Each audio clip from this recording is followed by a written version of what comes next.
Okay, let's unpack this. You've handed us a stack of fascinating sources detailing the recent AEW Dynamite event, June 25th, 2025. Yeah. This wasn't just another show, was it? It felt pretty pivotal, clearly designed to, supercharge the build to All in Texas. Definitely. So our mission today is to dive deep into these results, pull out the most important nuggets of knowledge, the insights, to help you understand exactly what went down and, crucially, what it all means for that massive event on the horizon. Absolutely. This wasn't merely a stop on the road. It felt like a strategically critical chapter. They were escalating key rivalries, definitively setting the stage for, one of AEW's biggest events ever. Right. And what truly stands out, I think, is how seemingly distinct moments, different matches on the card, they all kind of converge to tell this much larger story, more ambitious. It's about power, challenge, and, the relentless pursuit of championship gold. And if you were watching it, Dynamite wasted absolutely zero time. We were hit with this unannounced, really aggressive opening. It set an immediate kind of visceral tone right away. Mercedes Moné just ambushed Toni Storm before the bell even rang, threw her into equipment crates, then onto the stage. Brutal stuff. Yeah, and locked in a modified crossface. Then Mina Shirakawa's music hits, Moné lets go, drops the mic, and just says, "Let the games begin." That felt intensely personal, right from the jump, didn't it? Oh, it absolutely did. This wasn't just, a pre-show attack. It felt very calculated. An escalation. By ambushing Storm with that much ferocity, Moné immediately shifted their rivalry. It wasn't a standard challenge anymore. It was suddenly deeply personal, beyond just competition. Yeah. It signaled that their future encounters are going to be driven by, genuine animosity. It set an incredibly high emotional stake for the audience, right from the very first moments. Okay, so from that chaotic start, the intensity didn't really let up. We shifted focus to the first official match. Will Ospreay and Swerve Strickland taking on Blake Christian and Lee Johnson. High octane opener for sure. Yeah, and Ospreay and Swerve ultimately got the win with the House Call finisher. Pretty decisive. But what's particularly noteworthy here isn't just the match itself, but how it landed right at the top of the card. Okay. Our sources are highlighting that the Young Bucks, acting as these self-proclaimed EVPs, executive vice presidents with storyline authority, they apparently used their backstage influence to move this matchup. Ah, okay. Power play. Exactly.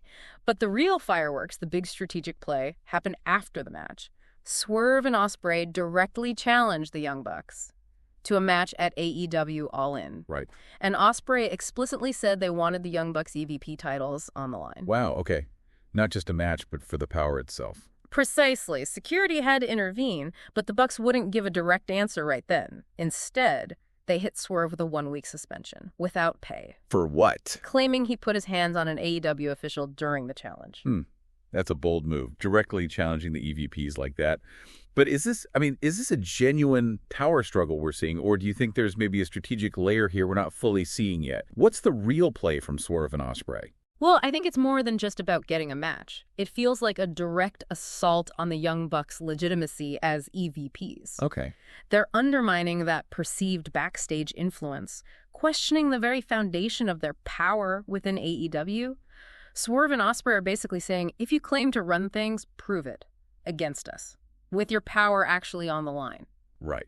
Put up or shut up. Exactly. It's a high-stakes gambit. It could set a precedent for how talent challenges management down the road, Yeah. Adds this fascinating internal political dimension to the whole thing. Okay, interesting. So next up, we had a really highly anticipated return. Generated a huge buzz.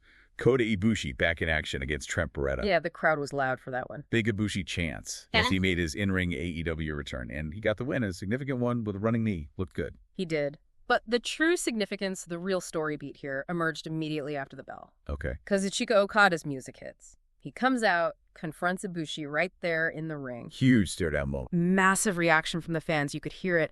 And just as quickly, boom, it was announced. Okada versus Ibushi next week on Dynamite 300. Wow, they didn't waste any time setting that up. No, and that rapid booking is kind of brilliant, isn't it? A single return match immediately sets up another huge marquee encounter. They're leveraging Ibushi's star power not just for one night, but for continued momentum. It shows how quickly narratives can evolve in AEW. Definitely keeps things moving. Okay, moving on to the tag team scene. Yeah. We saw Jet Speed, that's Speedball Mike Bailey and Kevin Knight. Great team name. Yeah, up against Ricochet and AR Fox. And, well, Ricochet and AR Fox just seemed off, lacked that team cohesion. Yeah, they looked a bit disjointed. And that ultimately led to their loss. And that lack of cohesion proved pretty disastrous because right after the match, the Hurt Syndicate made a brutal statement. Oh, yeah. This was intense. Bobby Lashley and Shelton Benjamin with MVP and MJF, they launched this devastating, really calculated attack, used the ring steps, barricades. And the table spot. Right. The big one. Lashley chokeslamming Bayley through Knight, who was already on the table. Just vicious. That wasn't just a beatdown. It felt like a declaration. Exactly. A declaration of this new, formidable alliance. They look designed to control every aspect of AEW, from championships to the narrative itself. Right. Their calculated brutality sends this clear message. The old guard, maybe teams like Jet Speed, they're under siege. And MVP didn't stop there. Nope. He then issued a challenge for the AEW tag team titles at All In. But with this chilling condition, only if Jet Speed can even stand up after that beating. Heavy stuff. Yeah. And then we got the microphone in the hands of MJF. Oh, boy. He was in full boastful mode, talking about his accomplishments, his path to the AEW World Championship, typical MJF. Mm-hmm. But then Mark Briscoe's music hit. Interrupted him. And MJF, true to form, did not hold back. Called Briscoe dirt ugly and dirt poor and a blue-collar bitch. Oof. Yeah, that's peak MJF antagonism right there. But Briscoe's response was pure gold, wasn't it? It really was. He talked about empathy, how he saw MJF's inner turmoil. And then the line. The line, saying if he was MJF going 30 years with a teeny tiny kosher pickle in his pants, he'd hang out with those guys too. The crowd ate that up. Huge chance. Absolutely. And MVP quickly stepped in to kind of end the confrontation, basically saying they were about business and leaving Briscoe to lose, setting up that casino gauntlet match perfectly. It really cranked up the personal animosity between Briscoe and MJF to 11. Totally. And it raises that important question. How is this deeply personal animosity going to amplify their actions when they finally clash in the ring, likely in that gauntlet? Good question. Speaking of those casino gauntlets, the show featured 2 crucial, fatal 4-way matches. These were to determine the #1 spot in the men's and women's casino gauntlets at AEW, all in Texas. Huge implications for the championship picture. Absolutely vital matches. For the men's gauntlet, Mark Briscoe got the win. He beat Konosuke Takeshita, Bandito, and Roderick Strong. And given that heated promo exchange he just had? Right. With MJF and the Hurt Syndicate, Briscoe's win, maybe it felt a bit predictable in that moment, but still incredibly satisfying for the crowd. They loved it. Definitely a feel-good moment after the insults. And the women's gauntlet. Chris Statlander earned the #1 spot there. She defeated Athena, Willow Nightingale, and Thunder Rosa. Solid lineup. Yep. Though it's worth noting, some critical commentary from our sources found this particular match maybe a bit sloppy, or perhaps too choreographed. Okay, interesting. So not universally praised provides a bit more of a nuanced look at the show's quality. Exactly. A candid perspective sometimes emerges in these reviews. Okay, and that brought us to the main event, Hangman. Adam Page battling the Beast Mordos. Big size difference there. Yeah, Page secured a really hard-fought win, felt important for his momentum, especially heading towards All In. But the context for this match was already brewing, wasn't it? There was something before it. There was indeed. Before the match even started, they aired this crucial pre-recorded video promo from Jon Moxley. Ah, okay. What did he say? He just vehemently criticized Page, called him a crybaby, basically said a world champion does not shy away from responsibility, really laying into Hangman's character and past actions. Setting tone. Absolutely setting a tone.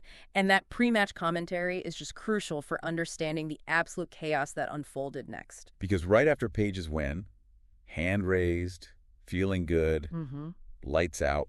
Yep, pitch black. When they came back on, the Young Bucks were in the ring, hit Page with their EVP trigger. Ambush. But it didn't stop there. Jon Moxley and the Death Riders then appeared.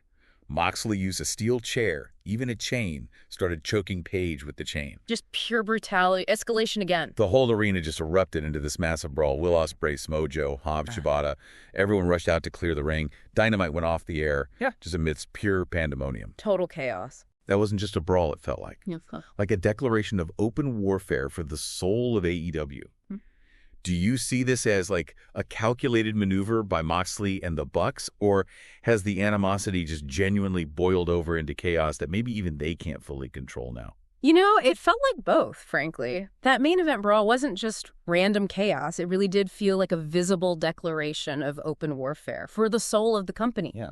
With the Bucks involved as EVPs, Moxley's verbal attack beforehand, and then this widespread chaos involving so many top players, it signals that maybe the established order is crumbling. Yeah. The World Championship isn't just a prize anymore. It feels like a symbol of who truly controls the company's direction moving forward.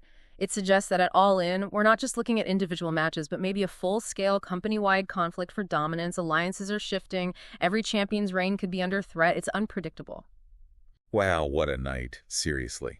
From those pre-show ambushes to the main event brawl, this deep dive into the June 25th Dynamite results really shows how every single moment seemed to build towards that grand stage of All In Texas. Yeah, very little felt wasted. We've seen rivalries dialed way up, new challenges emerging for the tag belts. The top contenders for the Casino Gauntlets are locked in now. It's clear nothing on this show felt accidental, Indeed. This deep dive has definitely highlighted that intricate web of alliances and antagonisms. It's constantly shifting within AEW. And it kind of raises an important question, I think, for you to consider. Okay. In this world of professional wrestling where power is always being pursued, relationships are always shifting, how much do these on-screen rivalries reflect maybe deeper themes of ambition, loyalty, betrayal, things that resonate far beyond just the squared circle? That's a fantastic thought to leave you with, and it really puts the whole spectacle into perspective, doesn't it? We hope this deep dive has given you a shortcut to being well-informed with plenty of surprising facts and maybe some aha moments to chew on. Hopefully so. Until next time, keep digging for those nuggets of knowledge.